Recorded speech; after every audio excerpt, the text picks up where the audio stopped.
ආයුබෝවන් ඔයාලා මේක තුල ඉන්නේ slgadgetman YouTube channel එකත් එක්ක.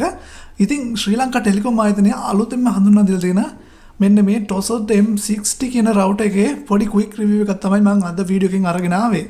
ඉතින් ඔයාලා මේ වගේ රවුටර් එකක් ගන්න කලින් දැනගන්න ඕන දේවල්, ඒ වගේම මේ රවුටර් එකත් එක්ක මොනවද හම්බ වෙන්නේ, මෙන්න මේ වගේ දේවල් මේ වීඩියෝ එක ඉස්සරහට කතා කරනවා. ඒ වගේම තවත් වීඩියෝ එකකින් අපි මේ විදිහට මේ රවුටර් එකට external antenna එකක් සම්බන්ධ කරගන්නේ කොහොමද කියලාත් කතා කරනවා. ඔයාලා මේ රවුටරේ මිලදී ගන්නකොට මෙන්න මේ වගේ RJ45 network cable එකක් හම්බ වෙනවා. ඒ වගේම milliamp hour 2000ක මෙන්න මේ විදිහේ බැටරි එකකුත් මේ රවුටර් එකට හම්බ වෙනවා. ඒ කියන්නේ ඔයාලට කරන්ට් එක නැති වෙලාවට උනත් මේ බැටරිය පාවිච්චි කරලා මේ hybrid රවුටර් එක පාවිච්චි කරන්න පුළුවන් හැකියාව තියෙනවා. ඉතින් මෙන්න මේ විදිහේ හොඳ බැටරි එකක් තමයි ඔයාලට හම්බ වෙන්නේ. ඊට අමතරව මෙන්න මේ විදිහට power adapter එකක් හම්බ වෙනවා. ඒ වගේම ඔයාලට මෙන්න මේ විදිහේ receiver එකක් හම්බ වෙනවා මේ ෆෝන් එකත් එක්ක කනෙක්ට් කරගන්න. ඉතින් ඔයාලට මේ ෆෝන් එක හරහා සාමාන්‍ය කෝල් ගන්නත් හැකියාව තියෙනවා. රවුටර් අපිට මූලික වශයෙන් මෙන්න මේ විදිහේ හැඩයකින් තමයි බලා ගන්න පුළුවන් ඉන්නේ. අපිට මෙන්න මේ හරියට බැටරි එක ඉන්ස්ටෝල් කරගන්න ඕන. ඔයාලා මේ බැටරි එක හයි කරගන්නකොට මේකේ වයර් ගැන සැලකිලිමත් වෙන්න ඕන.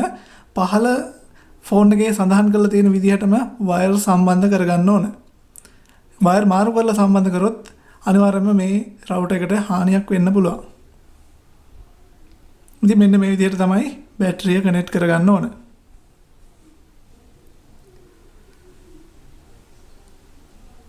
ඊට පස්සේ අපි රිසීවර් එක සම්බන්ධ කරගමු. අපිට රිසීවර් එක සම්බන්ධ කරගන්නත් අපිට නෙට්වර්ක් කේබල් එක සම්බන්ධ කරන විදියම වගේ තවත් පෝට් එකක් තමයි තියෙන්නේ. ඉතින් මෙන්න මේ විදිහට ඔයාලා මේ වයර් එක මෙතනට ප්ලග් කරගන්න ඕනේ. ඊට පස්සේ මේ විදිහට මේ පාත් එක දිගේ වයර් එක සම්බන්ධ කරගන්න.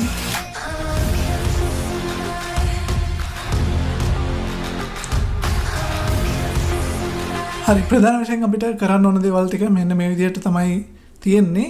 ඊට පස්සේ අපි power button එක මෙන්න මේ විදිහට press කරගෙන හිටියම තප්පර කිහිපයකින් මේ hybrid router එක on වෙනවා.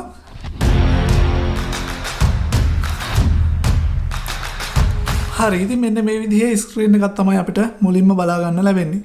මම දැන්ට මේකට SIM එකක් දාලා නැහැ. මේකේ මෙනු එක මෙන්න මේ විදිහට තමයි අපිට බලා ගන්න පුළුවන් වෙන්නේ. අපිට මේතනින් වෙනම router setting හදා ගන්න පුළුවන්. ඒ වගේම අපිට ඕන විදිහට මේකේ wifi name එක, ඒ කියන්නේ wifi SSID එක, wifi password වගේ දේවල් මේ මෙනු එක හරහා ගිහිල්ලා වෙනස් කරගැනීමේ හැකියාව තියෙනවා.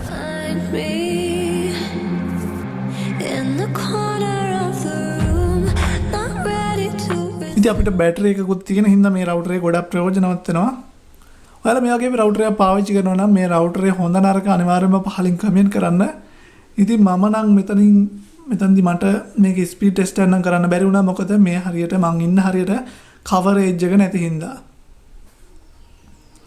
හැබැයි ගොඩක් දෙනා කියනවා මේ රවුටර් එකේ ගොඩක් දෝෂ තියෙනවා කියලා. ඉතින් ඔයාලා මේක පාවිච්චි කරපු කෙනෙක් නම් මේ ගැන හොඳටම දන්නවා. ඉතින් ඔයාලා මේකේ අත්දැකීම් කොහොමද? මේක හොඳයිද රවුටරය?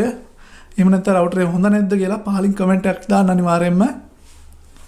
ඒ වගේම තමයි ඔයාලට මේ විදිහට RJ45 කේබල් එක පාවිච්චි කරලා, එහෙම නැත්නම් නෙට්වර්ක් කේබල් එක පාවිච්චි කරලා ඔයාලගේ කම්පියුටරයත් එක්ක මේ කේබල් එක සම්බන්ධ කරලා මේ රවුටර් එක පාවිච්චි කරන්න පුළුවන්. එතකොට ඔයාලට ගොඩක් ඉක්මනට ගොඩක් ලේසියෙන් මේකේ ඉන්ටර්නෙට් පාවිච්චි කිරීමේ හැකියාව තියෙනවා. ඒ වගේම මේ විදිහට power adapter එක සම්බන්ධ කරන DC socket එක තියෙනවා. මේ විදිහට තමයි මේක ප්ලග් කරගන්නේ. මේව නම් ඔයාලා ගොඩක් දෙනෙක් දන්න දේවල්.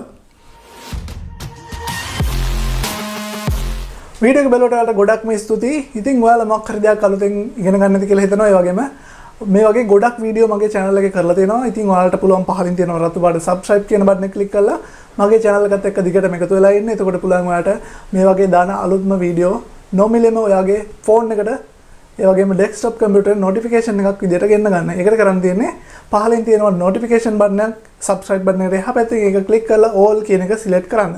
එහෙනම් අලුත්ම වීඩියෝ එකකින් ආයෙත් හම්බ වෙමු. අදට මම කියනවා මේ slgadgetman YouTube channel එක මගේ නම ලාසිත.